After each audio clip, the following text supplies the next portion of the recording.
sound recordists who are here. They're in the audience. And also Peter Bragg, the stills photographer who accompanied us on this journey. Thank you for coming, Peter.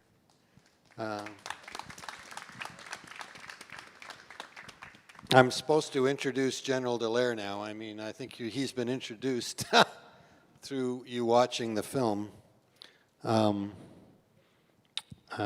But you know, you can see what a caring, honorable man he is. And his book, of course, Shake Hands with the Devil, The Failure of Humanity in Rwanda, an important subtitle, is an extraordinary cri de coeur, a plea to all of us, you know, no matter who we are, where we live, that we're all human beings, whether we live in the hills of Rwanda or the streets of Toronto.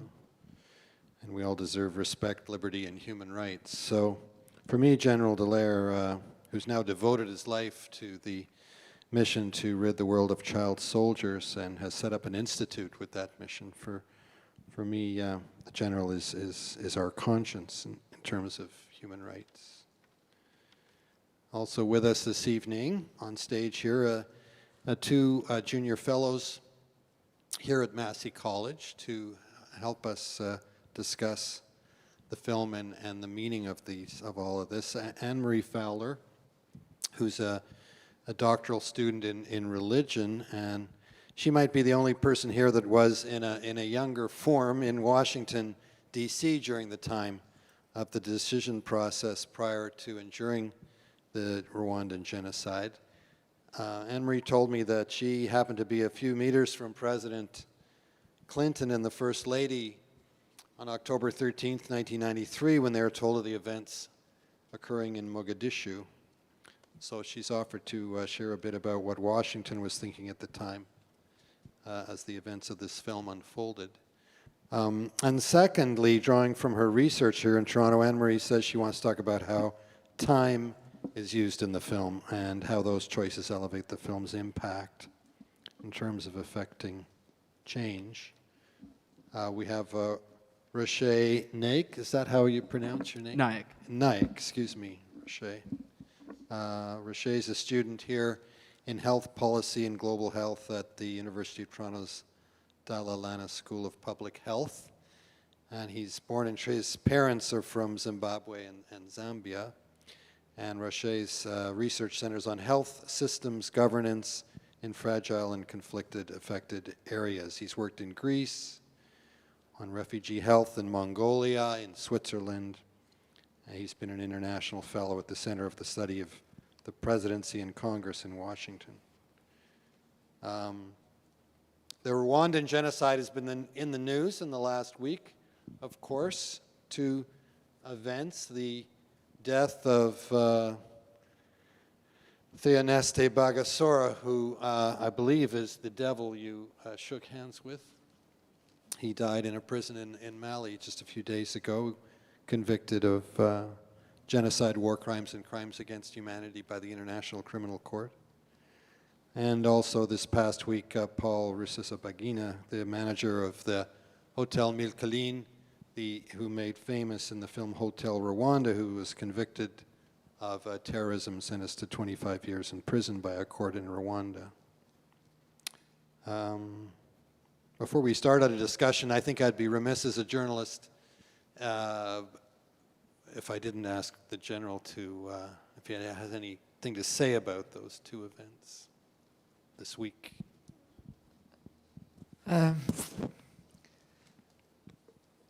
When I was given the opportunity to testify in front of the International Criminal Court in Arusha, I told them that I would testify only if this court did not have the right to capital punishment.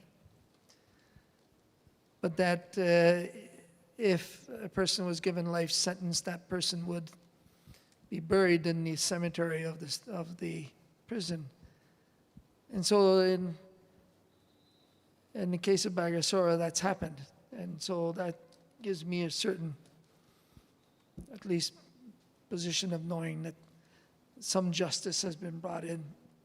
But there's still such an injustice in the world, such a inability to grasp the depth of how human beings can self-destruct and how the frictions of our differences, although we are all equal, we are all human, there's not one of us more human than the other, how those frictions can lead us to wanting to destroy other human beings. And to me, this quest of trying to build human rights and the ability of human beings not to tolerate each other, but to respect, I hope will continue to advance, even though we see some absolutely catastrophic scenarios like recently Afghanistan. Reliving what was happening at that airport, it was exactly what was happening in Rwanda with exactly the same scenario. 27 years later, and nobody's learned any lessons. That sometimes can eat away at you. Well, I hope we've learned some lessons. I know you're working hard on peace initiative, and maybe we can talk about that later. But I think we should hear from our junior fellows and then hear questions from the audience here. Anne-Marie, why don't you go first? Any reactions to the film? I mean, the purpose of this discussion is not so much to talk about this film per se, but to try to raise the question of can films, documentary films, have any role in moving the needle, as they say, changing public perception of things? I mean, the general during the genocide, as we depict and as we saw in the film, you know, when you'd been abandoned by the UN, abandoned by governments, abandoned by the military, you reached out to the media, you reached out to the BBC and the CBC and others, and kind of, you know, trying to raise awareness of what the hell's going on and the killings in the streets. And I wonder if that had any impact at the time, and if, let me just ask the general one question before we go to, if you feel that documentary films, not this film in particular, but it can have an impact, can move the needle, as they say, in public perceptions. You're an essential dimension of how we can build the future by knowing the past. And the archival reference that you provide in a documentary is critical, particularly in a time when we are so visual in our way of thinking and acting. And so you're a reference point. And we don't have as many reference points as we think we do in society. Even with the communications revolution that's going on, it's still a very immature system, and we're not sure what the real reference points are in that. But the concept of the documentary, of the research, and the expression of what happened, particularly in film, there's a place also for docudrama, I think, and both of those are, I think, part of our archival reference that we must be able to refer to. So yeah, there is a role. And I'll just add, the only weapon that I had left was the media. And I let them into everything, saw everything, a few classified moments, though, of security for some people. But apart from that, I let them in, and they also let me know what was going on out there. And so my best intelligence source of what was happening in the world wasn't the faxes from New York, it was exchanging with journalists on the ground. And you let us into your heart in being able to make this film, so thank you again for that. Anne-Marie?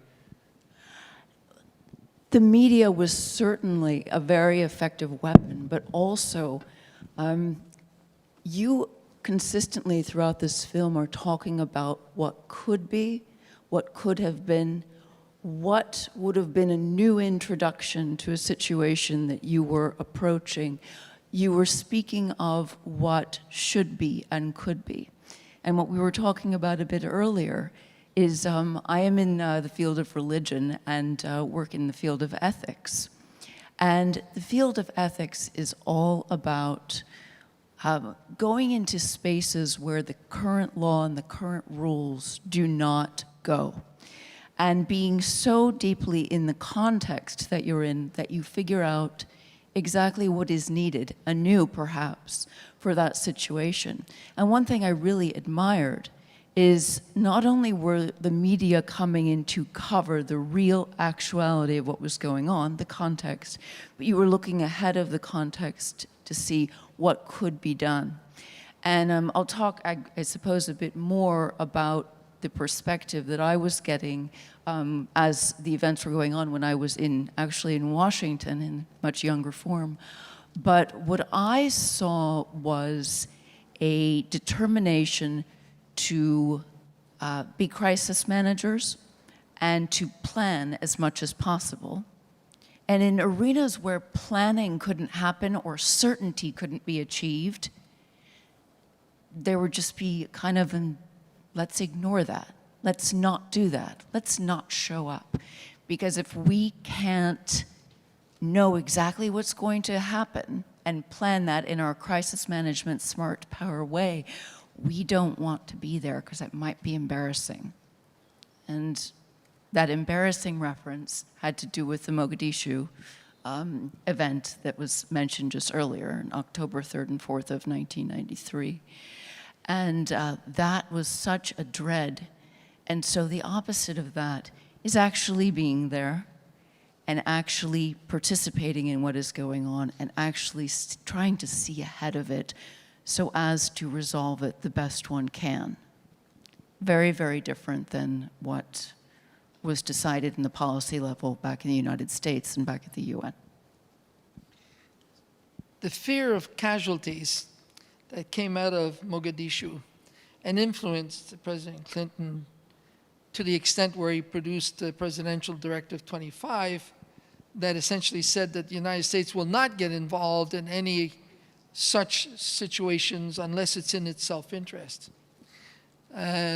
Changed his complete concept of what he was going to be doing in regards to humanity, UN, and so on. The fear of casualties. And so the question is that, you know, do we spill blood in humanitarian missions? And this was a debate amongst Canadian generals for nearly 2 decades, where a number of them would say, no, unless it's the safety of your nation, you do not spill blood to save other people, you do it to defend your nation. And I have always argued the contrary. The mission is first. What is the mission? Second, the people. Are they trained? Are they equipped? Can they do the job? What are the parameters and so on? What are the risks? And third is yourself. Can you actually sustain the command? Can you do it? But the mission dominates. And so a humanitarian mission is responding to the security of humanity, the advancement of humanity. And yeah, you do ultimately have to pay at times a price to sustain that. Not doing it is immoral. And that's why I refuse to pull out. Rushay? You know, I think when you started to ask about the role of film, I think one of the vital currencies, I imagine, of film is emotion, right? It's to, I imagine the goal of the filmmaker, Peter, and you can correct me if I'm wrong, is to provoke emotion, you know, thought and reflection in your audience. And I think one of the reasons it's so important is that the goal of media products, of cultural products, is to shape public opinion not only as as audience goers, but as members of a society, of an electorate that should hopefully go on to shape political outcomes in the legislative sense. What I think the trend in military action has been is a growing centralization around the executive branch, right? Especially in the United States, you don't have the same reaction. And a clear example of this is there's the famous phrase that President Johnson uses after Walter Cronkite makes that damning report in 1968 on the changing nature of the Vietnam War, or the tide of the war. And he says, if I've lost Cronkite, I've lost Middle America. The idea that public support wanes without a sense of connecting, with the mission, and the visual images coming back not only of the loss of American soldiers that people were witnessing on the home front per se, but also the atrocities, being committed against the Vietnamese people. And so I think there is an element of that, and in the past 20 years, I think we've seen this divergence away from that ability of the legislative branch to contain the projection of military force. When was the last time the U.S. Congress, authorized military force, in a way, and used its right exercised it to assert that? And so, you can almost point the buildings out in the Beltway where decisions like that can be made by very few people and can impact the fates of thousands, probably more. And so that's, I think, something that we have to consider is the emotional element. To what extent can film continue to shape the decisions made at that level? It's very easy to stir emotions with film. It's to what end? And so doing that respectfully and for a purpose, right, is the point. We saw Michelle Ozer, who's not here. She was the editor of the film, did an extraordinary job and edited this film very, very quickly. We shot it in April, of course, in Rwanda. We did the interviews when we came home, and the film premiered in September at the Toronto Film Festival. So she worked, she lost her summer and worked nights and weekends editing this film, but the footage we saw of people being decapitated and cut down with machetes there was some horrific footage that affects you forever when you see it. You can never take those images out of your mind. Now, people in the we've got an extraordinary collection of people here this evening.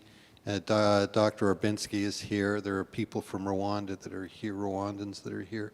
If anyone would like to make a statement or a comment or ask a question, or please just why don't you use a microphone so that everyone can hear you. Introduce yourself to the group, if you don't mind. Thank you. Thank you. Good evening and greetings from Rwanda. I'm Prosper Higiro, the High Commissioner of the Republic of Rwanda here in Canada, and I'm living in Ottawa. And let me first mention that myself, I was living in Rwanda then in 1994. We used to watch General Dallaire struggling, trying to do his best. Myself a survivor. I was lucky because I was just living near the headquarters of the RPF, that is the rebels battalion that was living in Kigali.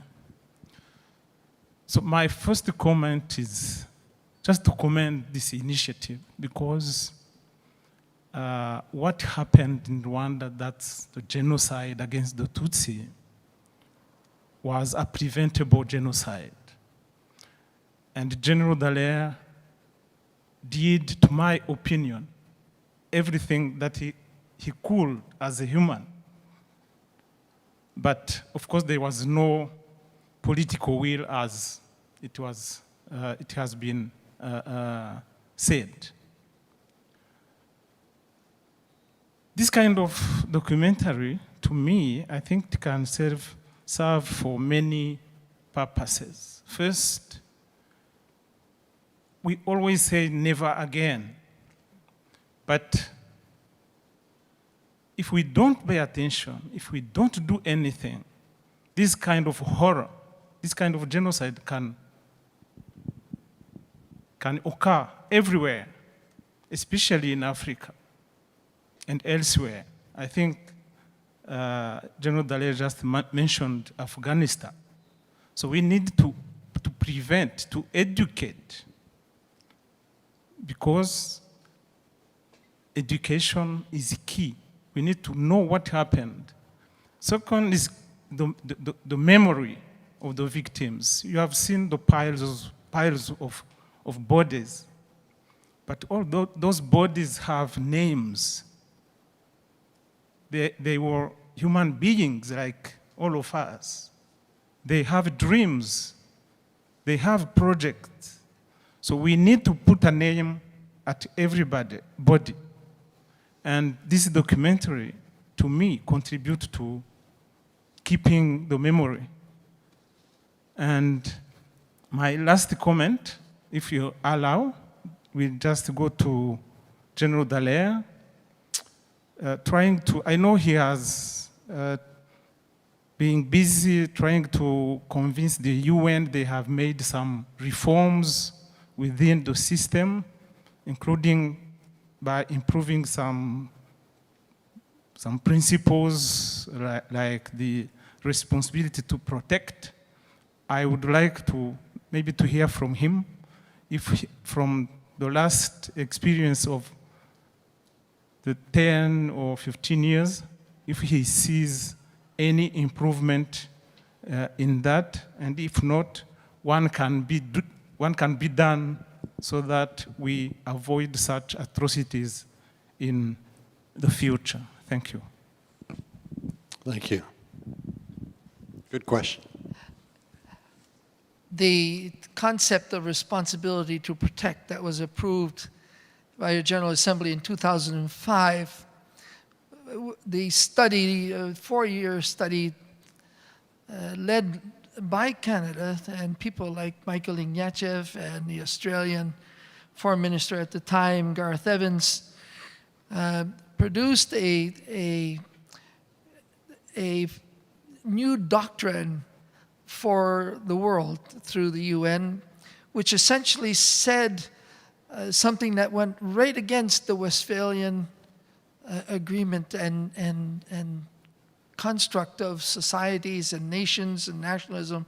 It said that it's not the nations, it's not the countries that are sovereign, it's the individual human being is sovereign. And that the world has a responsibility that when that human being is massively abused in its human rights by their government or by not being able to be helped by the government, we all have a responsibility to go in and to protect them. Not change regime and so on, to protect the civilians, to permit that a reasonable scenario could be deducted from that friction that created this terrible situation. Well, you create a capability that is revolutionary as a direct result of Rwanda, yet you're afraid to use it. Countries will not use it. The risk aversion of governments, politicians around the world, the lack of statesmanship, the bureaucracies that are risk adverse are dead against using that concept because it can get them embroiled in things that they see no self-interest in. And if there's no self-interest in, they will not engage because they will not be able to defend whatever the cost, be it lives, financial, and so on. And so we are still fiddling with trying to operationalize a extraordinary, revolutionary tool made available to the world to prevent even genocides and mass atrocities by using responsibility to protect. And we attempted at it in Libya, and because the UN Security Council has no strategic capability, no command and control, no planning or anything, they handed it over to NATO. And as I spoke to the commander, who was a Canadian, of the NATO force that went into Libya, he never spoke to the Security Council. The NATO just took off with that and ultimately created a scenario that ended up by being worse than you can even imagine under Gaddafi. So right now we are sitting still at a time where this new era that we stumbled into of imploding nations and failing states and mass atrocities and so on and genocide, we're still ad hocing our way through it. We're still crisis managing. We're still on-job training. We have not figured out what is the way that we can bring all the disciplines that are out there, from international development to human rights to humanitarian aid to nation building to peacemaking. We have not figured out how to bring those disciplines into one solution that ultimately could move us to preventing conflicts, let alone trying to solve a crisis. And you know, we trained tens of thousands of Afghan troops and policemen. And our veterans here are hurting because they trained them, and they feel the horror of having trained them and seen them fall flat in hours nearly. Well, it's one thing to train soldiers to be able to use ultimately force if needed, to be a presence of security. But if there's nothing behind them, if there's no political will, if the culture of the nation, if the desire of the nation is not there to bring change, to want to implement change, to want to build, no matter how much you'll train those soldiers, they won't fight. They will not, for there's nothing for them to fight. And that's exactly what we did. We poured trillions into the military and pennies into trying to really build a nation. And 20 years is not a long time. 40 years is not a long time. We've been in Cyprus for over 60 years. We're still there. I'll end my short answer. In 2009, it was the 250th anniversary of the Battle of the Plains of Abraham. And I was a senator then in 2007, and I went to all the levels of government, all of them, and said, what are we going to do to commemorate the price that people paid at that time? The soldiers on both sides, the First Nations that fought, the French-Canadian militia that fought, the civilians that died in that. What commemoration, 250 years after, can we do to recognize this significant moment in our history? Not one politician wanted to touch it. Not one. And I met them, from Charest to the Prime Minister to not one. Because they were so fearful that it would turn into, well, we won and you lost, and then we get into that. To me, when we look at Afghanistan and just 20 years of work there, hey, we're still afraid to talk about a battle that happened 250 years ago. Who the hell are we to give lessons to others? Yeah. Comments, questions? It's hard for me to see you, so if you'd like to say something, stand up and Yes, hello. speak out. First of all, Mr. Raymont, General Dallaire, thank you so much. Where for are this you? meeting. I'm right here. You're blinded by the light, it's okay. Who are I'm you? a disembodied voice. Thank you so much for this movie. For what it's worth, it's my second time seeing it, and I can promise you it does not lose one iota of its power upon repeat viewing, so thank you. Thank you. But I wanted to pivot back to something that's been said repeatedly over the course of this event, and it's the power of movies to move the needle, advance the conversation, advance the understanding. But the dark flip side of that is the risk of misinformation, of misrepresentation, that personified most relevantly here by the movie Hotel Rwanda and its portrayal of Mr. Rusesabagina. And I know, General, you've never minced words talking about that movie and that portrayal. But this is relevant because, to this day, this movie has repercussions on the domestic political life of Rwanda. Like the arrest that you just mentioned would not have happened without this movie that a Hollywood producer greenlit, probably absentmindedly. So my question to you is, how do you approach this risk and this responsibility when going about making these movies that aim to advance the needle? The horror of it is that money is a big factor. Hotel Rwanda is junk. It's pure Hollywood junk. Philip Gurevich, who wrote the book and where they extracted a couple of paragraphs to create this individual, the book is excellent, but what was produced was terrible. And when we were at TIFF, when Shake Hands with the Devil, the feature movie was being presented, the director of Hotel Rwanda was there. And we asked him, he said, "Did you even read my book?" And he said, "No, I just did this." We did not want to go, just like Peter did not want to go to Hollywood, to get embroiled in this sale of something. But in fact, we wanted to create something that we who lived it and those who are interpreting it in order to express it were willing to do it in the most objective way possible. And so often finances, often wanting to get a different perspective to something, to gain for personal gain, guides the product. And there is no doubt in my military mind that this documentary, the movie, tells as best we can what was happening.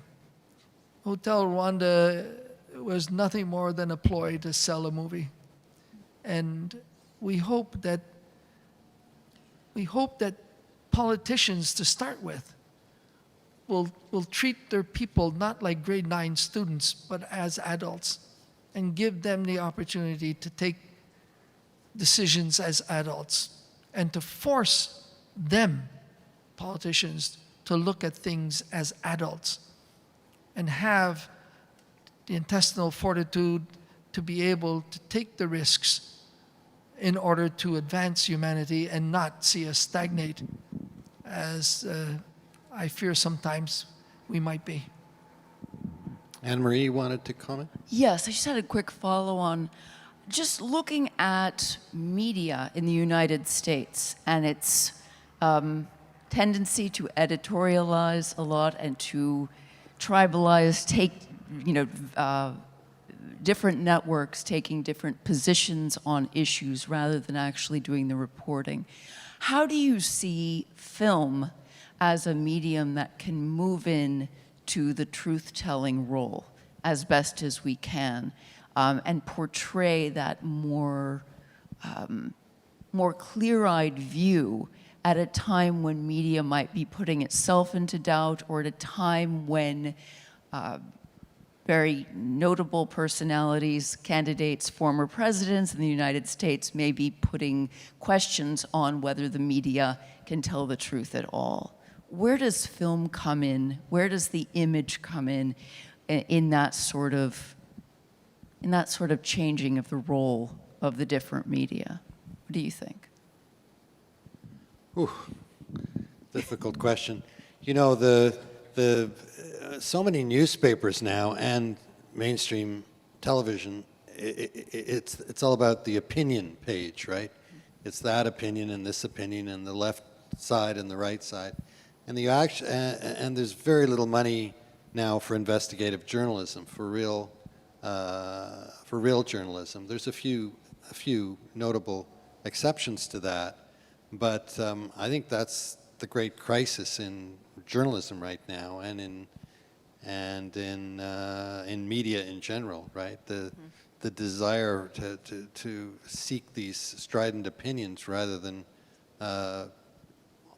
old-fashioned, if you like, honest reporting and journalism. I don't know how you feel about that, General. I think that we are making things so banal. Right. And I think that the immaturity of the social networks, the social system, the social communications revolution is not helping that, because it sort of sustains and offers other opportunities for any Tom, Dick, and Harry to write anything and get it published and saw and looked at and so on. I think the rhythm of the way of life is such that we don't want to take time to think. We just want to see and respond, react, not even act, but react, and sometimes, yeah, react, but act rather negatively. How do you bring back a sense of some confidence in the media that seems to be taking an awful hit? I'm not sure that we are equipped to handle that. I think the generation under 25-ish, the generation I call the generation without borders, because they're already global through the revolution of communications. They're mastering it. They're trying to work with it. They will make it more mature and solidify it. And I believe that they will become the voice into the future. And that youth is not going to be anymore an afterthought or maybe a token youth involvement, but that they will actually become engaged, and that we will even be able to hold them responsible and accountable for being engaged in their future. And they're going to push aside the generations before them who are still sort of wavering and fiddling with the left and the right and the this and so on. They seem to be able to grasp the environmental problem as a global problem. They see the globe as a little bluish ball that the what do you call it, the astronauts saw. They seem to grasp human rights that has no borders, that they'll be able to Skype anybody in the world soon, which means they'll be able to see in real time another human being wherever in the world and sense that that is a human being and not somebody from a foreign land. And so I think the globalization of youth and they using this extraordinary power of communications that they have will move the yardsticks significantly. And I just hope they become the greatest generation of activists that we have ever seen in order to shift gears, because we are in this moment of not too sure exactly what to do. Great nations like our own are wavering as a sort of sideshow where we could be a leading middle power with other middle powers. Middle powers could have intervened extensively in Rwanda, not wait for the big guys, but we sit on the coattails of the big guys who are fiddling according to their own desires and ambitions. No, great nations, even like ours, are turning into near lackeys of what the big are playing, and we won't take the risk to invent and to bring new dimensions, as we did in the past.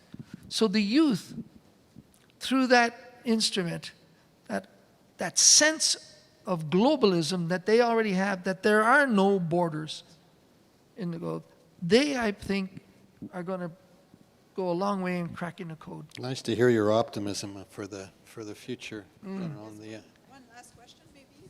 Pardon me? Was there a question? Someone? Yeah. Hi, my name is Jamie Duncan. I'm a junior fellow here at Massey College as well. Thank you all so much for being here. Sorry, I'm too tall for the mic. Thank you all so much for being here. My question is around a tension that I observe in the film and global politics more generally, which is that we can observe how European and settler nations are in many ways responsible for a lot of conflict in the world through self-interested meddling. And yet oftentimes our assumption is that it's these same nations that we should turn to intervene in ways. And so what I'm wondering is if one could wave a magic wand and make a change in global governance to make it have teeth, to get past this sort of issue of self-interest, what would you do? Do you have a comment, Rushay? We haven't heard that much Yeah. from you. You've been studying these issues. Thank you. Great question, Jamie. I think it's, of course, if we all wanted to remake the global governing system, there would be many things that we could do, change all sorts of institutions. But I think it starts with the principle, right? I think, General Dallaire, you've talked about traditional Westphalian sovereignty, right? The strictness of borders, of atomized kind of behaviors among states, disinterested in interacting with one another on major issues, and that leads to all sorts of issues, not least of which we observed in the film, the inclination, for instance, to pursue one's own military objectives at the expense of collective security. And what we'll need is effectively a change towards a more relational view, a sense that we that the reliance on, again, the state and the leaning into multilateralism as the only means of cooperation, as simply insufficient for the crises that we are dealing with, not just when it comes to conflict, but many of the other social, environmental crises that we are yet to address. We will need systems that are multi-stakeholderist, that will involve other voices, youth, racialized communities, indigenous communities, bring them to the table at a level of parity with states. Ensure that they are at, as we spoke earlier, at the table, a convening discourse on those issues. Do I know necessarily how we go about reforming the entire global governing system? Probably not, but I think that's a good place to start. Can we ensure that other groups that aren't already at the table are there? I love that, because I remember Prime Minister Martin sent me, and I was saying earlier on, to Darfur in 2005 to see whether we would be involved or not. And we were there, and we realized that they had signed a comprehensive peace agreement, but that the youth that were doing all the fighting and killing were not at all involved in that. But worse, and that still exists now, is that women were not at all involved. This male-dominated, chauvinistic, egocentric, misogynist philosophy of leadership in the world is going to be our ruin for some time to come. I think the millenniums and the youth are going to start cracking that, but I think it is crucial that institutions that I've respected for so long, even like the military, are falling apart because they do not comprehend the power and the ability that women can bring to the table. And that if they are treated as equal, that they will bring new dimensions, a new culture framework, a new philosophy of leadership that is absolutely crucial to meeting the challenges of the future. And until we break that concept that we have, that is all based, including misogynist religions, until we break that code of that male dominance, I think we're going to lose out on a whole component, fundamental component of humanity, which are the women, to bring humanity to the next level of maybe one day we won't try to slaughter each other because of the frictions of some of our nuances and treat us all as human beings. Other questions? Someone here had the mic. I gave myself the mic, I'm sorry. No, it's good. I had to say something. My name is Cabarissa, and I know Peter Raymont from 1999. It's when we went to Rwanda together. When I met also General Dallaire when at CBC on the same panel when you were presenting your book. The reason why I want to say something, first of all, as a Rwandan, I wanted to thank Peter, because this is not the first movie he made on Rwanda, it's the third one. And every single time I see that he's giving a voice to people we lost. It's not about him when I see his movie. Through people he's interviewing, like General Dallaire, Dr. James Sorbinsky, Dr. Caroline Reed, who was with us, Shona Gilbert, who is my hero. Every one of them, when they are talking, I see that they are giving a voice to people we lost. It's what is it about this movie. My first time I went to Rwanda in 1995, 1 year after the genocide, I was wearing a t-shirt, and on my t-shirt it was written, Canadians care, and I meant it. Because Canadians gave me what my country couldn't give me. I left Rwanda a few years before the war, no, not even years, 2 months after the war started. It's when I left. And if I didn't have Shona to help me to escape, I would not be here. But when I got here, Canadians gave me everything I couldn't get in Rwanda. So I wanted just to thank you, because of what you do, it's giving a voice to people we lost. Something else I wanted to add. Recently, we've been experiencing many people who don't care. They are not a part of who we are as a Canadian. People were denying the genocide. They were not even in Rwanda when it happened, like James Sorbinsky or General Dallaire. But at my surprise, I see the mainstream media giving them a voice. We can talk about Judy River or John Philpott, who was the lawyer in Arusha, his brother, Robin Philpott, and many deniers being in the mainstream media, and I cannot get it. I cannot understand.